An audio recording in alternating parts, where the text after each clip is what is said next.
Everyone, welcome to the Science with Fact, our YouTube channel, and this is the fifth part of the ninth class first chapter of the science, that is matter in our surrounding.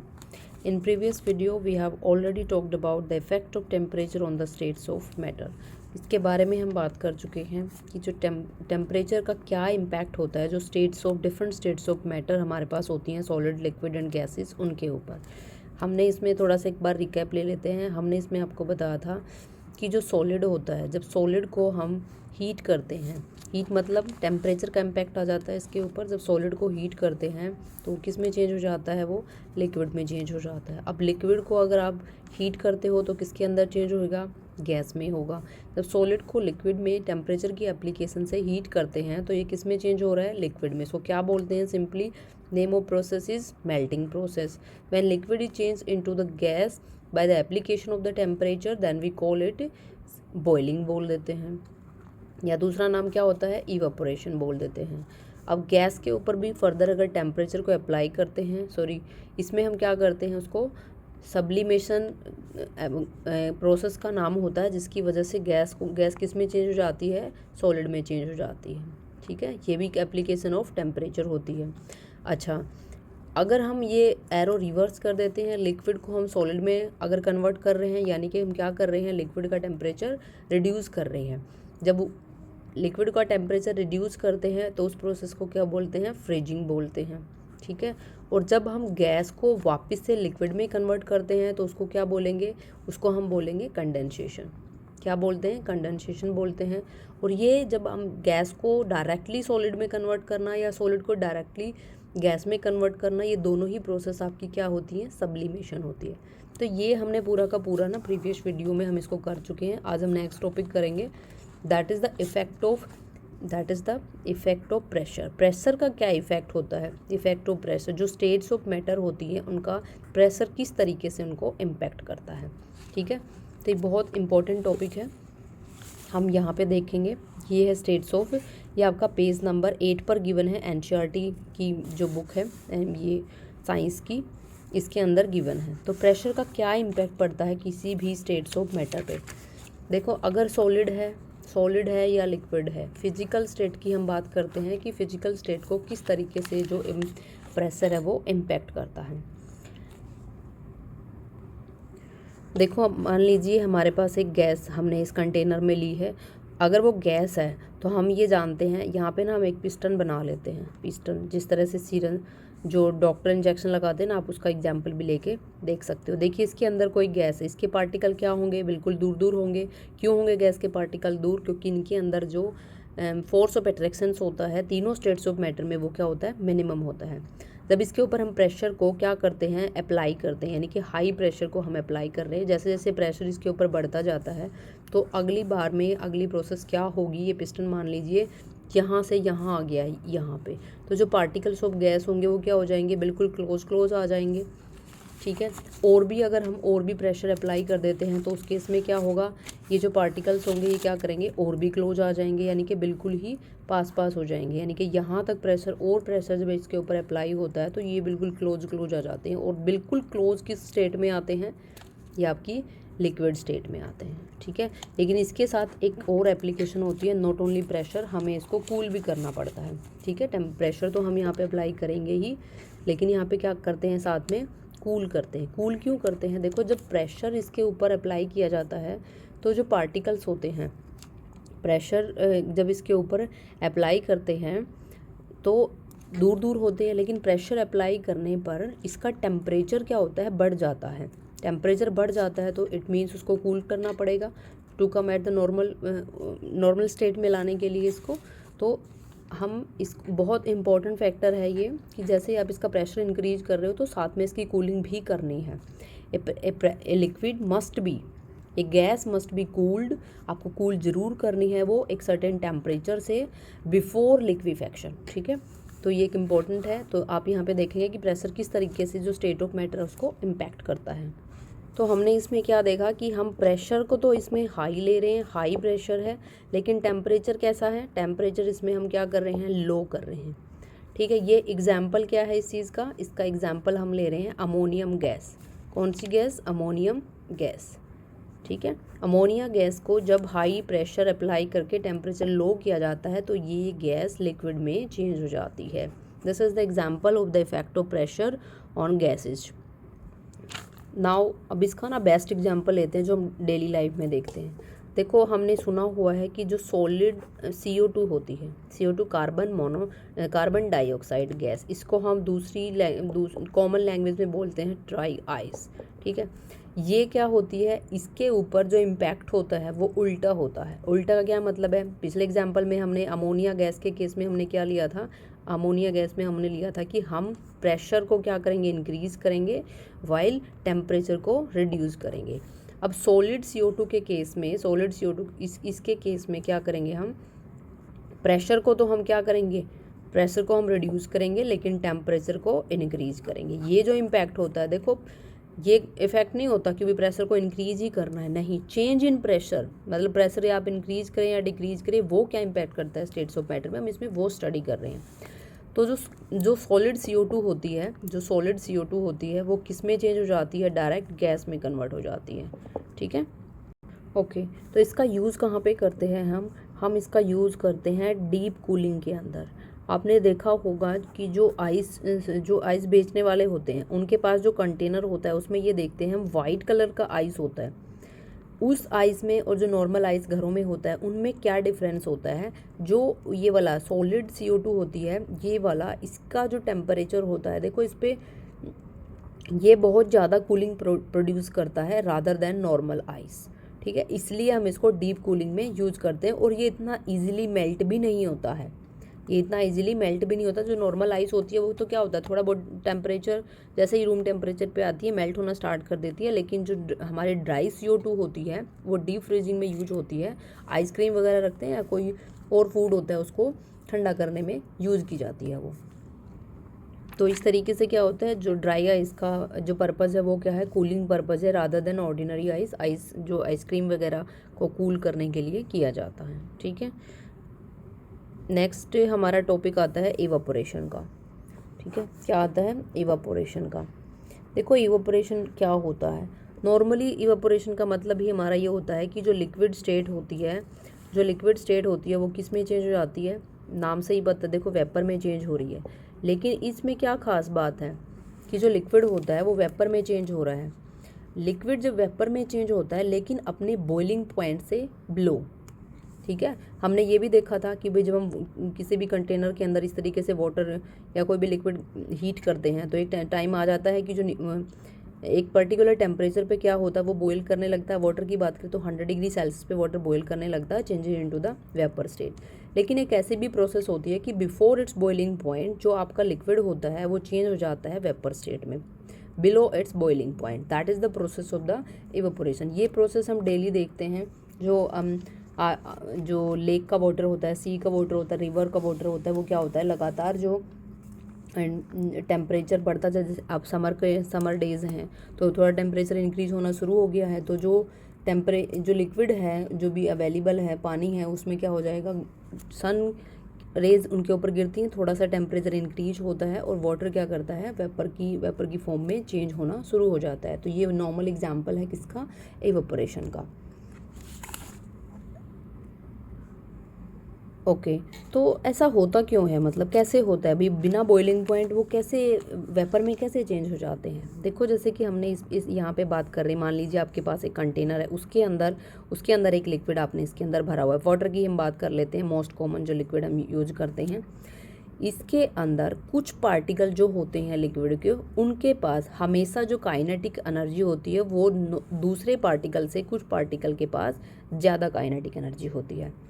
जब उनके पास ज़्यादा kinetic energy होती है, और वो kinetic energy भी किस पे होती है, बॉइलिंग पॉइंट से कम टेम्परेचर पे होती है, तो जिन पार्टिकल के पास काइनेटिक एनर्जी ज़्यादा होती है, वो वाले पार्टिकल के पास इतनी पावर होती है कि वो इस फोर्स ऑफ अट्रैक्शन को कम करके कंटेनर को लीव करके एयर में चले जाते हैं, स्केप कर जाते हैं सरफेस ऑफ लिक्विड को, और वो किस स्टेट में आ जाते हैं, गैस की स्टेट में आ जाते हैं। तो ये जो फास्ट मूविंग पार्टिकल होते हैं लिक्विड के, ये कॉन्स्टेंटली इस्केप करते रहते हैं लिक्विड से और चेंज होते रहते हैं वेपर स्टेट में। तो इसी को क्या बोलते हैं, इवेपोरेशन बोलते हैं। अब बहुत सारे इसके पीछे फैक्टर्स काम करते हैं कि इवेपोरेशन की प्रोसेस फास्ट होगी या स्लो होगी, उनके बारे में एक बार डिस्कस कर लेते हैं। अभी बात हम करेंगे फैक्टर अफेक्टिंग इवेपोरेशन। देखो सबसे पहला जो फैक्टर अफेक्ट करता है इवेपोरेशन वो है हमारा टेम्परेचर। ठीक है, देखो जितना ज़्यादा टेम्परेचर होगा, टी जितना ज़्यादा होगा, उतना ही ज़्यादा क्या होगा, जो लिक्विड के पार्टिकल्स होंगे उनकी काइनेटिक एनर्जी क्या करेगी, इंक्रीज़ करेगी। जितनी काइनेटिक एनर्जी ज़्यादा होगी वो जो फास्टर मूविंग पार्टिकल्स होंगे वो फोर्स ऑफ अट्रैक्शन को कम करेंगे और उतना ही जल्दी क्या करेंगे, जो लिक्विड की सरफेस है उसको लीव करके एयर के अंदर मिक्स हो जाएंगे। ठीक है, तो उतना ही ज़्यादा फास्ट होगी प्रोसेस ऑफ इवेपोरेशन। तो जितना ज़्यादा टेम्परेचर, जितना ज़्यादा डायरेक्टली प्रोपोर्शनल होगा, more the temperature more the evaporation. ठीक है, सेकंड प्रोसेस जो फैक्टर इसके पीछे काम करता है वो काम करता है सरफेस एरिया। सरफेस एरिया क्या होता है, जैसे कि अब गर्मियों के अंदर अगर आपको जो कपड़े होते हैं, गीले कपड़े को आप इकट्ठा करके रख दीजिए, वो टाइम लेगा सूखने में, लेकिन जैसे ही आप कपड़े को फैला के रखते हो तो उतना ही जल्दी सूख जाता है। क्यों सूख जाता है जल्दी, जितना ज़्यादा एयर के कांटेक्ट में आएगा उतना ही ज़्यादा उसका सरफेस एरिया एयर के कांटेक्ट में आएगा और उतना ही जल्दी क्या करेगा, ड्राई हो जाएगा। ठीक है, this is the also impact of the surface area. Third जो फैक्टर इसके पीछे काम करता है वो होता है ह्यूमिडिटी। देखो ह्यूमिडिटी क्या होती है, नॉर्मली ह्यूमिडिटी जो लेमैन की लैंग्वेज में होती है वो होती है कि कितना एयर जो एयर सिंपली आप कह सकते हो कि वेपर कितना प्रेजेंट है एयर के अंदर। अगर जितनी कम ह्यूमिडिटी होती है, जितनी कम ह्यूमिडिटी होगी, जितनी लो ह्यूमिडिटी होती है एयर के अंदर, उतनी ही ज़्यादा फास्ट प्रोसेस होगी इवेपोरेशन की। अब आप भी सोच रहे होंगे लो ह्यूमिडिटी का क्या मतलब है, जितने कम वेपर आपके एयर में प्रेजेंट होंगे, इट मीन्स क्या होगी, एयर ड्राई होगी, ड्राई एयर होगी तो उसका वेपोरेशन ऑब्वियसली जल्दी होगा। ठीक है ना, तो इसका ये क्या है, इन्वर्सली प्रोपोर्शनल है। सिंपली आप इसको लर्न करने के लिए ऐसे कर सकते हो कि ह्यूमिडिटी इन्वर्सली प्रोपोर्शनल होती है किसके, एवेपोरेशन प्रोसेस की। मतलब जितनी ज़्यादा ह्यूमिडिटी उतना ही कम आपका एवेपोरेशन प्रोसेस स्लो होगी। फोर्थ आता है आपका विंड स्पीड। विंड की स्पीड भी वैसे ही काम करती है, जितनी ज़्यादा विंड की स्पीड होगी उतनी ज़्यादा इवेपोरेशन प्रोसेस फास्ट होगी, जितनी कम होगी उतनी ही इवेपोरेशन जो प्रोसेस होगी वो स्लो हो जाएगी। तो ये क्या होती है, डायरेक्टली प्रोपोर्शनल होती है। तो हमने 4 फैक्टर्स पे यहाँ पे काम किया है इवेपोरेशन के, temperature, surface area, humidity and last is your wind speed. ठीक है, अभी हम एक इम्पोर्टेंट जो इफ़ेक्ट होता है इवेपोरेशन का उसके बारे में बात करते हैं और वो इफ़ेक्ट है हमारा कूलिंग। देखो हम ये देखते हैं समर डेज़ के अंदर, अब जब टेम्परेचर बहुत ज़्यादा हो रहा है, धीरे धीरे इंक्रीज हो रहा है, तो इवेपोरेशन की वजह से हमें कूलिंग फील होती है। कूलिंग फील हमें क्यों होती है, इसके पीछे क्या रीज़न है ये देखेंगे हम। ये एक इम्पॉर्टेंट है, वैसे भी हमें पता होना चाहिए।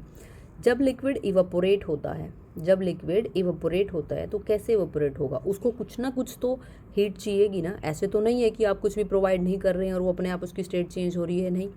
जो उसको हीट दी जाती है उसको हम क्या बोल रहे हैं, उस लिक्विड को, उसको हम बोल रहे हैं लेटेंट हीट ऑफ वेपराइजेशन। जो थोड़ी बहुत अमाउंट जो एटमॉस्फेयर से वो लेती है उसको बोलते हैं लेटेंट हीट ऑफ वेपराइजेशन। मतलब लेटेंट हीट ऑफ वेपराइजेशन क्या बताई थी, the amount of heat that is provided to the state of matter. मतलब उसको चेंज करने के लिए, सिर्फ स्टेट को चेंज करने के लिए जो अमाउंट ऑफ हीट दी जाती है, प्रोवाइड की जाती है, उसको बोलते हैं लेटेंट हीट ऑफ वेपराइजेशन। अच्छा, ये जो latent of heat of vaporisation वो मिलती कहाँ से है उसको, उस लिक्विड को जो जिसकी वजह से हमें कूलनेस फील होती है, वो लेटेंट ऑफ जो वेपराइजेशन है वो उससे मिलती है जिसके टच में वो चीज़ जो वो लिक्विड होता है। जैसे कि एग्जांपल देखिए, जब स्वेटिंग होती है, गर्मी के दिनों में स्वेटिंग आम बात है। जब स्वेटिंग होती है तो हमारी जो स्किन होती है, स्किन के थ्रू क्या होता है, जो पसीना होता है वो बाहर निकलता है, ये डॉट डॉट की फॉर्म में है। थोड़ी देर के बाद जो एयर बाहर है उसमें जो वो ये जो ड्रॉप ऑफ स्वेट होते हैं ये एयर के कांटेक्ट में आएंगे, एयर के कांटेक्ट में आ रहे हैं तो इनको क्या चाहिए, इनको वेपर बनने के लिए लेटेंट हीट ऑफ क्या चाहिए, वेपराइजेशन चाहिए। ये जो हीट होती है, जो स्वेटिंग के अंदर जो लिक्विड होते हैं, ये हीट उनको कहाँ से मिलती है, किसके कांटेक्ट में होते हैं, ये जो पसीने के पार्टिकल लगा लीजिए आप, वो होते हैं स्किन के टच में। तो स्किन के टच से क्या करेंगे, हीट लेंगे। अगर वो वहाँ से हीट वो ले रहे हैं तो ऑब्वियसली हमें क्या फील होगा, कूलिंग फील होगी। ठीक है, तो इसलिए हमें क्या होता है, कूलिंग फील होती है। पर्सपिरेशन का भी ऐसा ही एग्जाम्पल है, पर्सपिरेशन बोल लीजिए या स्वेटिंग बोल लीजिए, दोनों एक ही बात है, ठीक है। दूसरा हम क्या देखते हैं कि जो ये मटका होता है, पिचर, ठीक है, जो मिट्टी का घड़ा होता है उसके अंदर जो पानी भरते हैं वो क्या होता है, कूल हो जाता है। कूल किस वजह से होता है, जो बीजर होता है उसके अंदर बिल्कुल स्मॉल स्मॉल क्या होते हैं, होल होते हैं, और लगातार उसमें से पानी बाहर आता रहता है। अब जो वो पानी बाहर आता है, मटके की सरफेस के ऊपर जो पानी बाहर आता है वो किसके कांटेक्ट में आ रहा है, एयर के कांटेक्ट में आ रहा है। जब ये एयर इसके कांटेक्ट में आता है और ये वेपर बनने लगता है, तो ये लेटेंट हीट कहाँ से लेगा, जिसके टच में है। अब लेटेंट हीट कहाँ से ली इसने, मटके की सरफेस से ली, मटके की सरफेस से ली, तो यहाँ पे क्या हो जाएगा, टेम्परेचर रिड्यूस, तो पानी कैसा हो जाएगा, ठंडा हो जाएगा, ठीक है। नेक्स्ट एग्जांपल इसका क्या होता है, हम आम देखते हैं कि जो ग्लास ऑफ वाटर ले लीजिए आप, आप ग्लास ऑफ वाटर को अवॉइड, इसमें आइस के टुकड़े डाल दीजिए आप, क्रस्ट आइस के जो हम टुकड़े इसके अंदर डालते हैं, तो हम ये देखते हैं कि हमने डाले तो अंदर हैं गिलास के, लेकिन पानी की ड्रॉपलेट जो होती है वो बाहर बन जाती है। ऐसा क्या भाई, ग्लास मतलब टूटा हुआ है या क्या, रिस रहा है, क्या प्रॉब्लम है इसके अंदर। ऐसा इसलिए होता है, इसमें भी वही है कि जो बाहर एयर होती है, जो बाहर एयर, देखो इसके अंदर जो एनवायरनमेंट के अंदर जो एयर होती है उसमें भी कुछ ना कुछ वेपर तो ऑलरेडी प्रेजेंट होते हैं, ठीक है। जैसे कि मैं पहले आपको ये बता देती हूँ कि वाटर वेपर कैसे प्रेजेंट होते हैं एयर के अंदर। जो आपकी ट्रांसपिरेशन प्रोसेस होती है, जो लीफ के ऊपर हम देखते हैं कि ड्रॉप बन जाती हैं पानी की, उससे भी होती है। दूसरा क्या होता है, सनरेज जो गिरती हैं पानी के ऊपर, various water bodies like lakes, sea, river, इन सब के जो वेपर्स बनते हैं उनसे भी क्या होती है, जो वेपर्स होते हैं वो एयर के अंदर जमा होते रहते हैं, और इस तरीके से क्या कंट्रीब्यूट करते हैं, वो वाटर वेपर को कंट्रीब्यूट करते हैं। तो जो एयर जो होती है बाहर, जिसके अंदर वाटर वेपर प्रेजेंट है, वो क्या करते हैं, इस कूल्ड, क्योंकि ये कूल तो हो जाएगा क्योंकि आइस है अंदर, इस कूल्ड के कांटेक्ट में आ जाते हैं। जब इस कोल्ड के कांटेक्ट में आते हैं तो वो कंडेंस हो जाते हैं। जो एयर के अंदर वेपर प्रेजेंट होते हैं, जैसे ही वो इसके टच में आते हैं तो क्या हो जाते हैं, कंडेंस हो जाते हैं। और कंडेंस हो जाते हैं किस फॉर्म में होंगे, ऑब्वियसली ये क्या था, वेपर था, वाटर की फॉर्म में ही था, तो ये लिक्विड वाटर की फॉर्म में कंडेंस हो जाते हैं, और इसलिए हमें क्या नज़र आती है, ये ड्रॉप्स ऑफ वाटर नज़र आती हैं, ठीक है। तो ये अब आई थिंक आपको क्लियर हो गया। This is the best example जो हम डेली लाइफ में देखते हैं। इसके पीछे रीज़न क्या है, अभी देखो, वैसे तो हमने अभी तक तो यही बात की है कि हमारे पास 3 स्टेट्स ऑफ मैटर्स होती हैं, लेकिन एक्चुअल में ना कितनी स्टेट्स ऑफ मैटर्स होती हैं, 5 स्टेट्स होती हैं, ठीक है। कितनी स्टेट्स ऑफ होती हैं, 5। देखो इनका तो हमें पता ही है, like solid, liquid and gas, ठीक है, सॉलिड, लिक्विड एंड गैस। लेकिन 2 स्टेट्स ऑफ और मैटर हैं जो डिस्कवर की गई हैं, ये एनसीईआरटी में गिवन है आपका। एक मिनट मैं आपको दिखा देती हूँ, ये वाला यहाँ पे गिवन है, देखिए, plasma and another is Bose Einstein condensate, ठीक है। ये 2 स्टेट्स ऑफ मैटर हैं। ये क्या होती हैं, ये इनको एक बार एक्सप्लेन कर लेते हैं।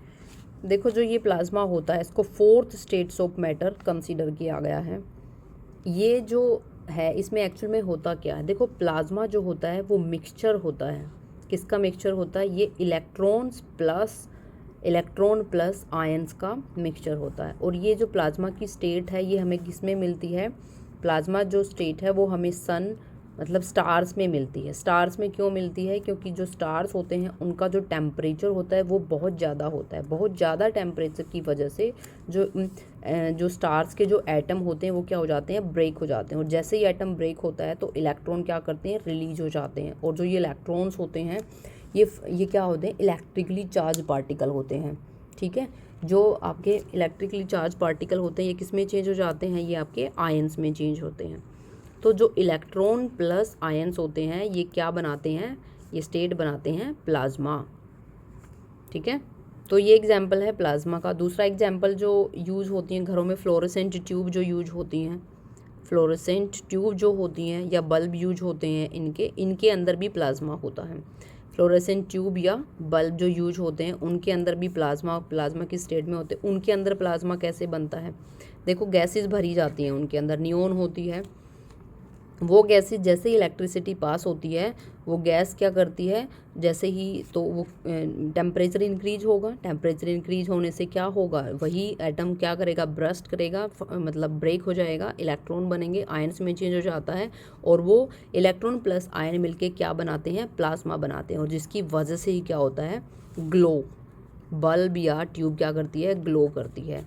और यही प्लाज्मा की वजह से ही हमारे जो प्लैनेट्स होते हैं, हमारे जो स्टार्स होते हैं, वो क्या करते हैं, ग्लो करते हैं। ठीक है। और जो लास्ट स्टेज है हमारी, फिफ्थ स्टेज है बोस आइंस्टीन कंडेंसेट। ये बोस नाम के साइंटिस्ट हुए हैं, ये इंडियन साइंटिस्ट है, इन्होंने फिफ्थ स्टेज ये इसकी मैटर की बताई थी। इसमें क्या होता है, हम लिक्विड को एक्सट्रीमली लो डेंसिटी से लेके 100,000 डेंसिटी नॉर्मल एयर की से लेके सुपर लो टेम्परेचर पे हम इसको कूल करते हैं लिक्विड को, तब ये स्टेट में चेंज होता है, बोस आइंस्टीन कंडेंसेट। इसमें मतलब ज़्यादा इसके बारे में भी कुछ पता नहीं है, इतना ही गिवन है आपके स्कोप, मतलब इस बुक के स्कोप से बाहर है, तो आप इतना ही करेंगे। ओके, तो यहाँ पे आगे चैप्टर जो होता है वो ख़त्म हो जाता है। तो अगर आप, if you like the video, please like it, share it and subscribe it.